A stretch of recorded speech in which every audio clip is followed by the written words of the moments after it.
This is the Music History In-Depth podcast for January 1st through the 7th. On this week's show, Jimi and the Weavers get banned. We talk about the significance of January 1st and why this week is important in the life of Sam Phillips.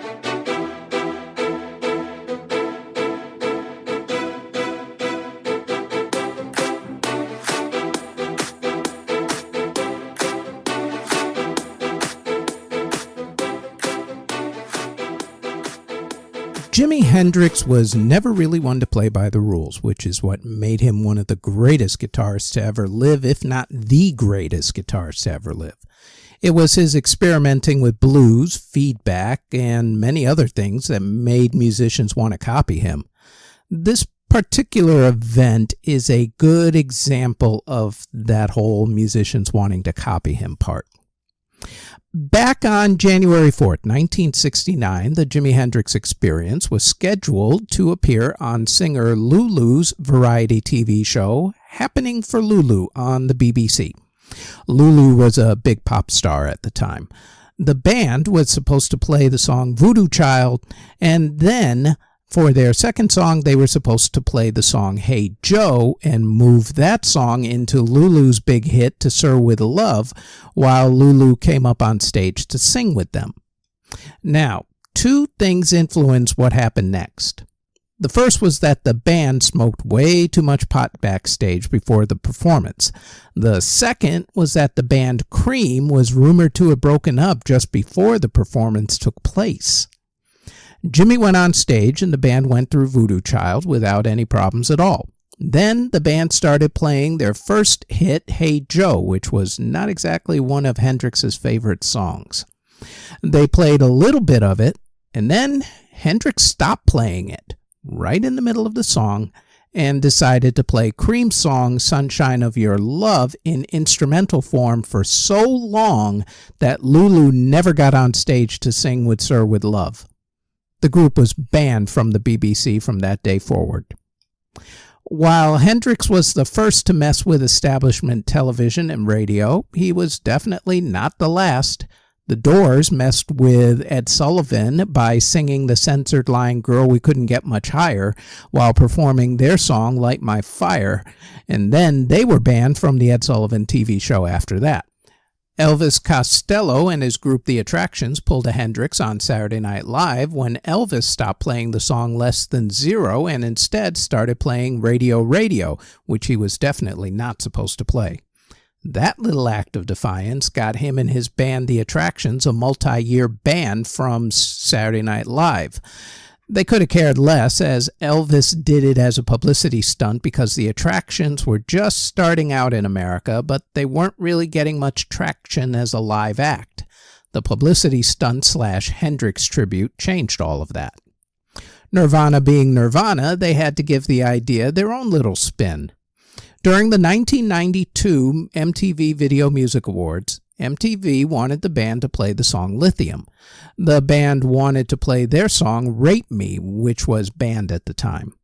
The band went out on stage, played a few chords of Rape Me, but then stopped and played Lithium after all. Then, as the song was ending, Chris Novoselic threw his bass guitar into the air, but missed catching it on the way down, causing it to hit him in the head. The things we do for our craft sometimes. Jimi Hendrix sticking it to the man by doing a TV performance his way and getting banned for it on January 4th, 1969. Next, let's talk about loyalty. It's a word that can have both good and bad connotations. In relationships and friendships, loyalty can be looked at as a very good thing. Of course, loyalty shouldn't mean being a yes man and completely agreeing with someone. You should be able to keep it real with your friend or loved one. Loyalty can also be a bad thing, especially when it comes to politics. Loyalty can be used as a weapon, for example, in order to test your allegiance to a country or a specific politician. Ask any government worker or politician about the price of not giving blind loyalty to someone, let's say in the last decade or so. I'm thinking 2017 to 2020, but we'll leave it right there for now.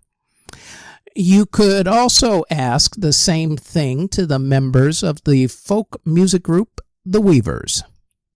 Back in the late 1940s, Pete Seeger, Fred Hellerman, Ronnie Gilbert, and Lee Hayes founded the folk rock group The Weavers. By the turn of the decade, the Weavers were enjoying a lot of success with songs like Goodnight Irene and On Top of Old Smoky. The group started a folk revival, which led to other acts eventually being influenced by them, among them Bob Dylan, Peter, Paul and Mary, and such, Joan Baez. The problem for the Weavers began in the 1930s when they were involved in the causes that the United States Communist Party were involved in, chiefly civil rights, labor rights, and pacifism. From the late 1940s into the early 1950s, the anti-communism witch hunt in America was in full swing, and because of the group's past activities, the Weavers became enemies of the state. The FBI put them under surveillance, they were dragged in front of Congress, they lost their recording contract, they couldn't do shows, and definitely could not show up on any TV or radio shows.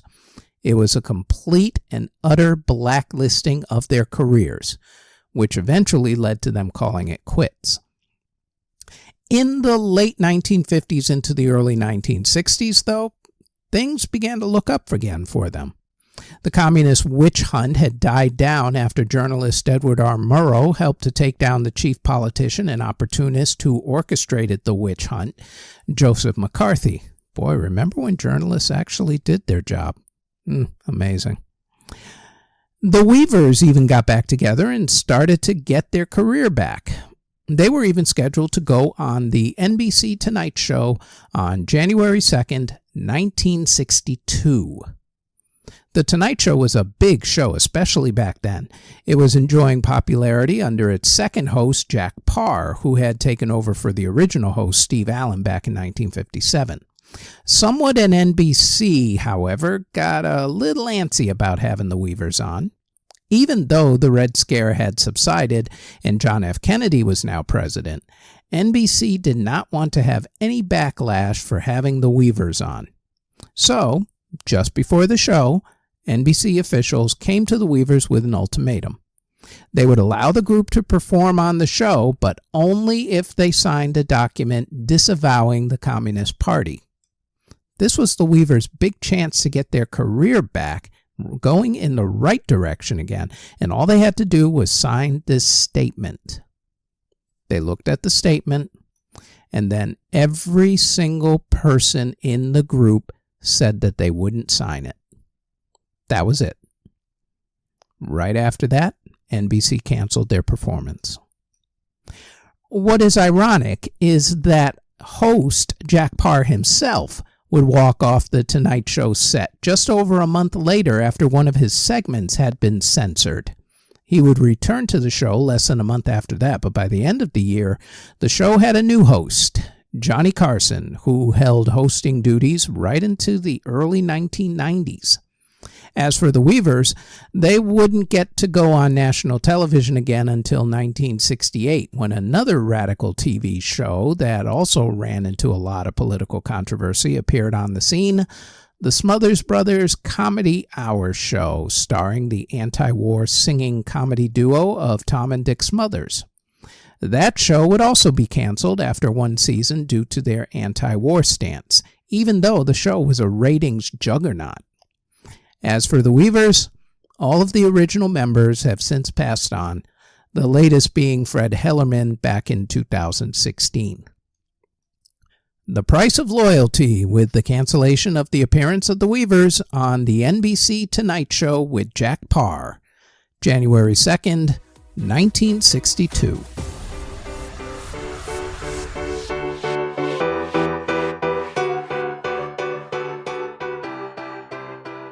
Before we continue, we'd like to tell you about the Music History Today podcast, where we go over the events that happened on that particular day in music history. The Music History Today podcast drops every single day, including weekends, on this podcast network. Now, back to the Music History In-Depth podcast.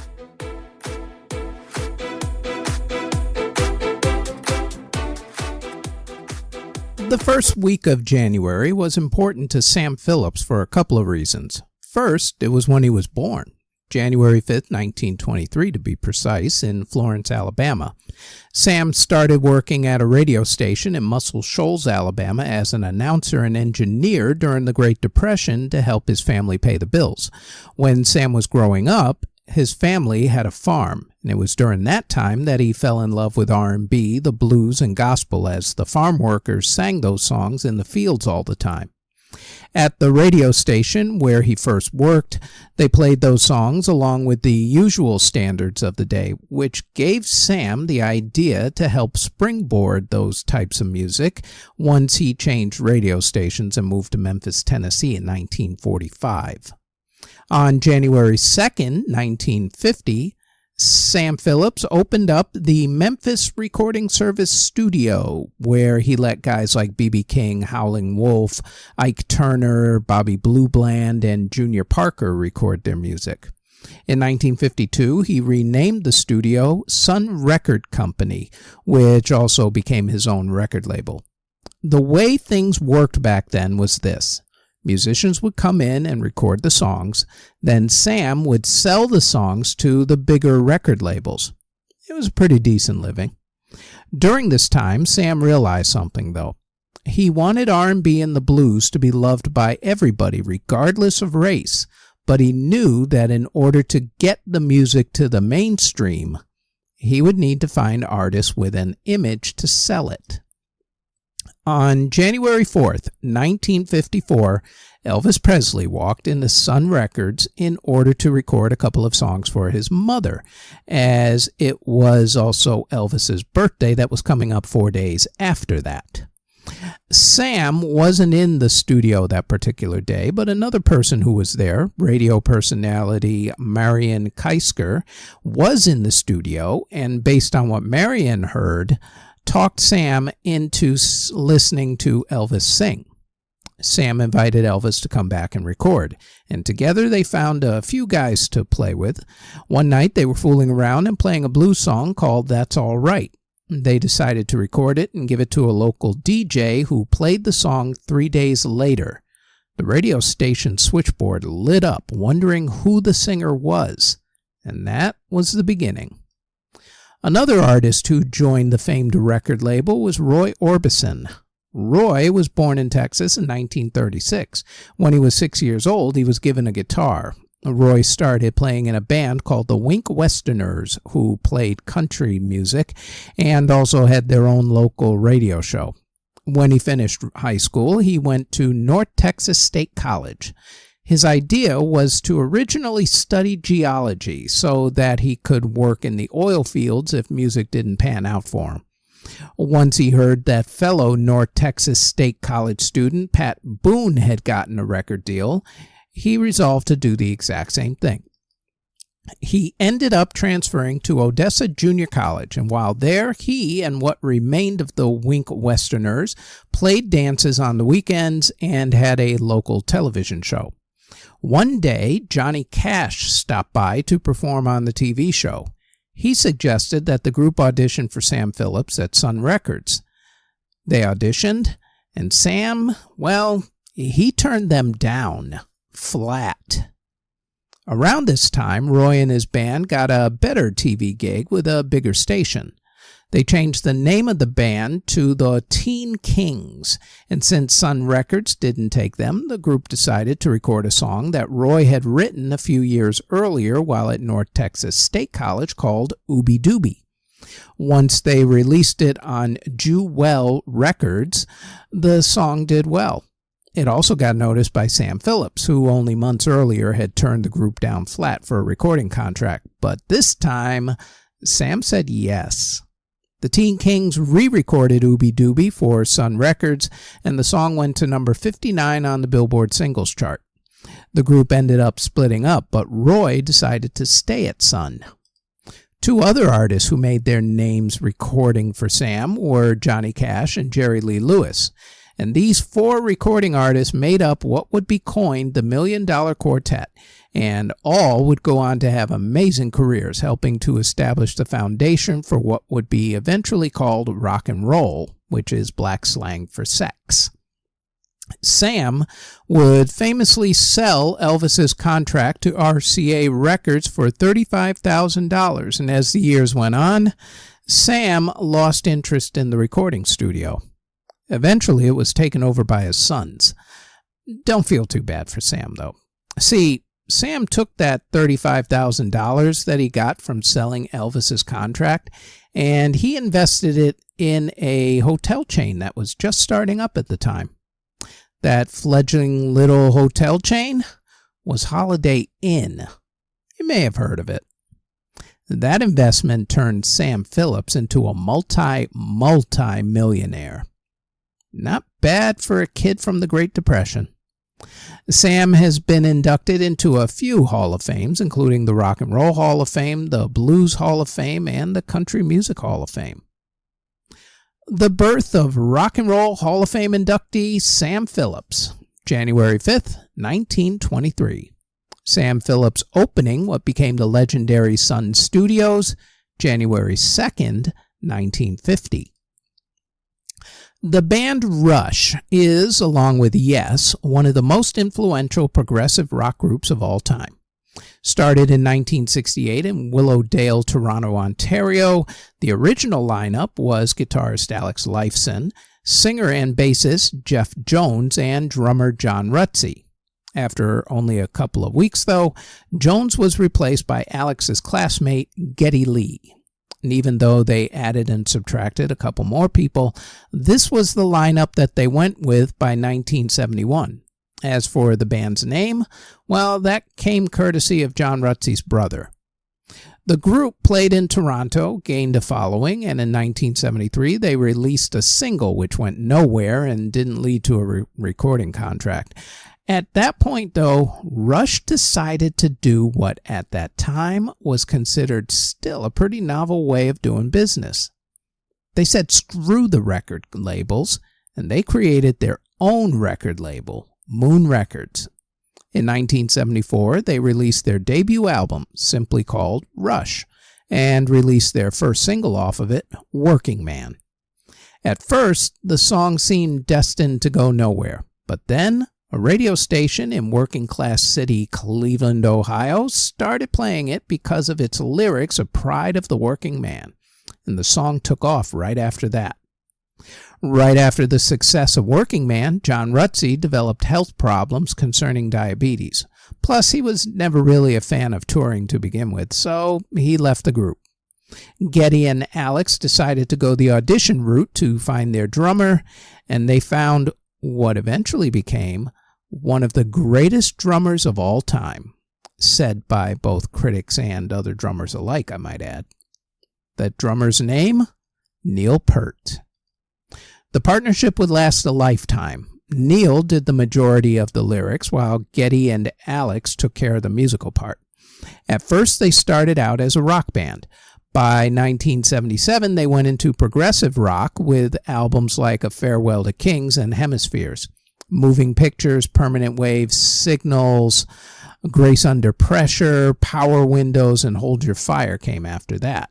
They had hit singles like Closer to the Heart, Tom Sawyer, Big Money, Limelight, Show Don't Tell, Stick It Out, Time Stands Still, and many, many, many more.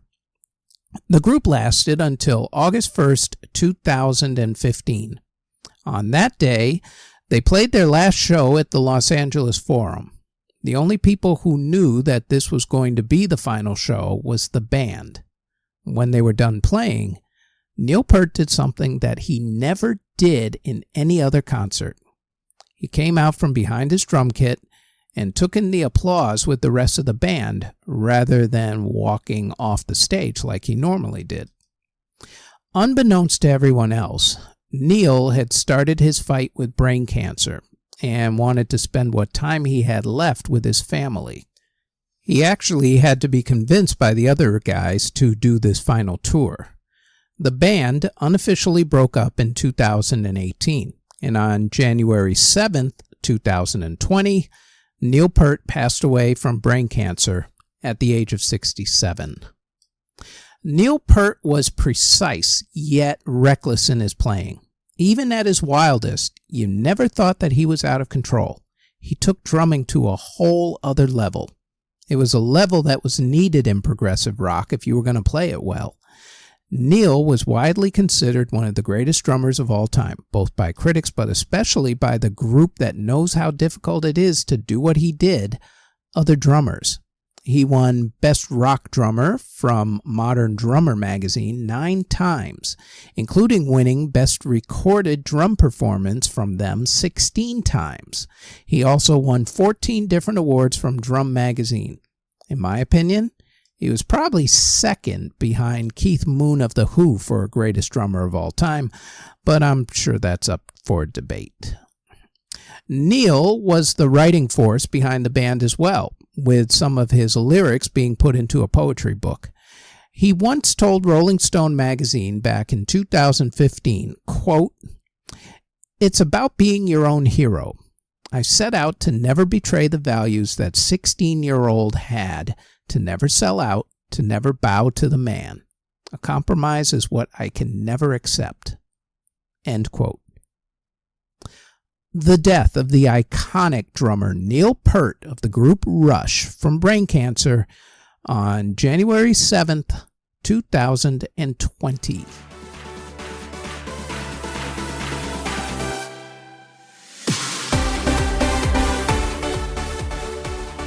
January 1st can be a good day to look back on your life and start fresh. Maybe make a resolution to make a better way for yourself. Case in point, on New Year's Day, 1960, Johnny Cash was performing his first prison concert. In the audience and doing time for petty armed robbery was a young kid by the name of Merle Haggard. Merle was so taken with Johnny and his playing that when he was released from prison, he learned how to play the guitar and started his own legendary country music career. Sometimes New Year's Day can bring either joy or stupidity, depending on how you look at it. For example, on New Year's Day 2006, when Flavor Flav's TV reality show Flavor of Love premiered. Then, January 1st can be a good time to reunite with someone you love, or even love to hate. These next guys would reunite a few times, but the first time would be on New Year's Day, and it would be because of a song.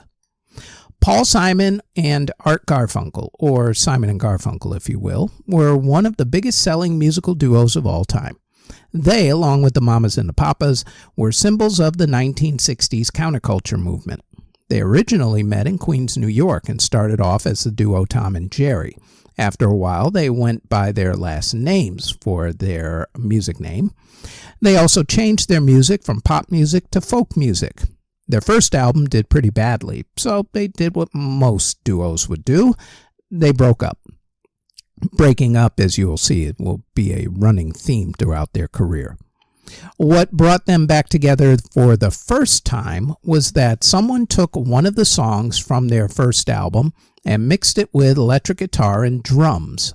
And that remixed song, The Sounds of Silence, took off 2 years after its original release. When The Sounds of Silence hit number 1, Simon and Garfunkel decided on January 1st, 1966 to reunite, make a go of their partnership again, and record a new album together. And what followed was a string of now familiar hits, including Mrs. Robinson, Cecilia, and The Boxer. In 1970, just before yet another breakup, the duo released what became their biggest selling album, Bridge Over Troubled Water. The title song for the album was written by Paul Simon and employs the Phil Spector patented wall of sound production technique of overloading the instruments on the recording. The song was the last one recorded, but the first one completely finished for the album. It was supposed to be sung by both Simon and Garfunkel, but it was decided that singing duties should go to Garfunkel. The song was released in January 1970 and became a huge hit. It sold over 6 million copies worldwide. It also won them 5 Grammy Awards, including Record and Song of the Year. The duo, over the past 50 years, have had reunions that were busted before they even got going. The guys managed to record a song together in the 1970s that did pretty well, called My Little Town. In the 1980s, Paul asked Art to contribute to Paul's album Hearts and Bones. Paul ended up not using any of the material on the album, which led to yet another falling out. The duo also had a memorable concert in Central Park in 1981 and a brief concert tour, or 2 or 3. Paul, of course, went on to have a very successful solo career. One of Art's cousins, by the way, was Lou Pearlman, who would become famous as the manager of the Backstreet Boys and NSYNC, and then would end up in prison where he would pass away from embezzlement, financial misdoings, that sort of thing. Considering that the duo were together for not really all that long a time, they put out some amazing music. They were one of the icons of the counterculture movement, and all 5 of their studio albums went platinum, with Bridge Over Troubled Water selling over 8 million copies. When Simon and Garfunkel reunited for the first time, the first of many, many, many, many times, on New Year's Day, January 1st, 1966. Something else happened on New Year's Day, but this one we have to go across the pond for, over to Europe, specifically the United Kingdom. On January 1st, 1964, the British answered to America's American Bandstand television show, Top of the Pops, premiered on BBC television. The brainchild of Johnny Stewart and Stanley Dorfman, the weekly version of this show ran for 42 years until July 30th, 2006. And then it became an annual show, usually around Christmas. As a matter of fact, they just did their Christmas special for 2024. The show was a top 10 singles countdown show with performances and a studio audience. If an artist couldn't perform, they played the artist's music video instead. You wanted to perform, though, because if you did, then it meant that you made the top 10 on the British singles chart, and that also meant that you were popular. There were 2,272 episodes. Dusty Springfield's song, I Only Want to Be With You, was the first song that was featured on the show. The first band to play on the show were the Rolling Stones, who did I Want to Be Your Man.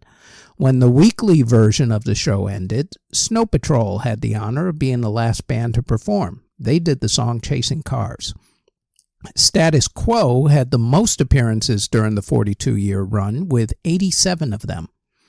Jimmy Seville was the host with the longest tenure, with 20 years from 1964 to 1984.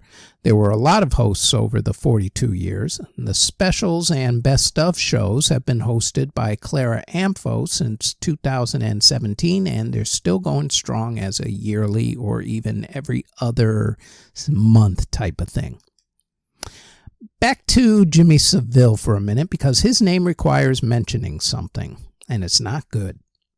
If Jimmy Seville's name sounds familiar in America, it's probably because he got a lot of publicity, especially after his death in 2011, when a number of police investigations revealed that he was a sexual predator to such a horrendous degree that his victims run in the hundreds. The last estimate was actually 589 victims over an almost 50-year time span. His crimes were also enabled by a number of people, and people with knowledge of everything were told to hush up.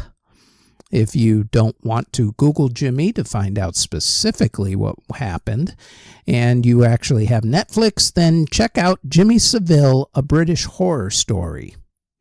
There were also some musical artists whose episodes are no longer available to watch due to their sex offenses, such as singer-songwriters Rolf Harris and Jonathan King, along with presenter David Lee Travis and rocker Gary Glitter, who had a big hit called Rock and Roll Part 2 that was used, especially in sports stadiums, to get the crowd all riled up.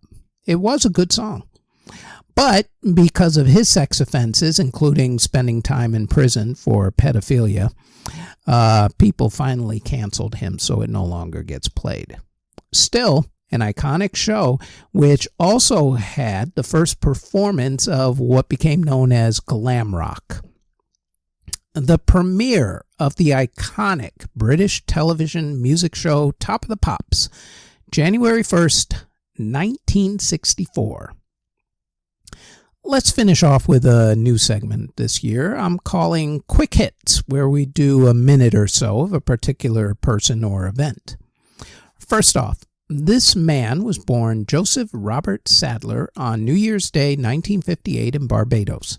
His family emigrated to the Bronx, New York as a child. Once he got out of high school, he got involved in the New York party scene, where he would study DJs like Kool Herc and Disco King Mario. Sadler took Herc's merry-go-round DJ trick of stretching out a drum break of a record and invented a new way of doing it. He called it the quick mix theory, where he could mathematically calculate where to cut the needle on the record repeatedly. The offshoots of this new technique were punch phrasing and cutting the record, which we all take for granted in DJing these days. Fun fact, though, he was supposed to be the DJ in Blondie's music video for the song Rapture, but he couldn't make it to the video shoot.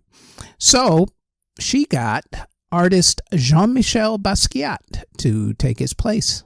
And if you watch the video, that is Jean-Michel behind the wheels of steel.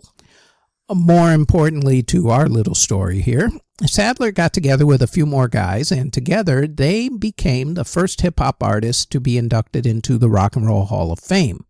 Their two biggest hits were the classics The Message and White Lines. Of course, now you know who I'm talking about. Happy birthday to Joseph Robert Sadler, better known as Grandmaster Flash of Grandmaster Flash and the Furious Five. Born New Year's Day, 1958. Let's stick with hip-hop for a second here. Hip-hop, or rap music as it was called back then, was not taken seriously by the mainstream back in Grandmaster Flash or this next group's day because it was seen as the music of inner-city black people and as a fad that would eventually go away. In fact, when this next group did what they did on January 5th, 1980, their song was looked at as a novelty hit. It heavily sampled Chic's huge disco classic Good Times, and on January 5th, 1980, this song, Rapper's Delight by the group The Sugar Hill Gang, became the first rap song to hit the top 40 on Billboard's Hot 100 singles chart. It topped out at number 36, by the way. Never made the top 30. This next birthday is of a producer, composer, arranger, and conductor who has worked with people such as Bernard Cribbins and Spike Milligan, and he helped to produce what became known as the Mercy Beat sound with his work with different groups from Liverpool, England. However, it is his work with one particular group from Liverpool that he will forever be immortalized for. The producer of the Beatles, and the man they sometimes called the Fifth Beatle, Sir George Martin, commander of the British Empire, by the way. Born January 3rd, 1926, almost coming up on his 100th birthday. And he doesn't look a day over, well, he died like about a decade ago. On January 3rd, 1983, this next song was released. The artist who released it had a record label executive who made an ultimatum to MTV at the time because the artist was black, and MTV didn't play what they considered to be black music at that time. The executive's ultimatum was that either MTV play the music video to the song, or the record label would pull every single song they had off of MTV. And when that record label is CBS Records, which was the biggest record label at that point, that threat carried an awful lot of weight. MTV wisely relented. Good thing, because the music video to that song and another immediately afterwards, along with a new dance move, turned MTV into must-see television and the artist into a super mega star. The song itself went to number 1. That artist, of course, Michael Jackson. The dance move, the moonwalk. The follow-up song was Beat It. The song that was released on January 3rd, 1983, was the second song released off the album Thriller, which is still the best-selling album of all time worldwide. The song, of course, Billie Jean. In any event, whatever your new year brought, or at least New Year's Eve, hopefully not too much of a hangover, we do hope that the rest of the year and for all the years after that you do not make resolutions, actually, because resolutions are temporary. Instead, find a purpose or a mission to your life. Live passionately, love passionately, and above all, enjoy music passionately, either by playing it or simply listening to it. And, of course, learn from history, especially music history.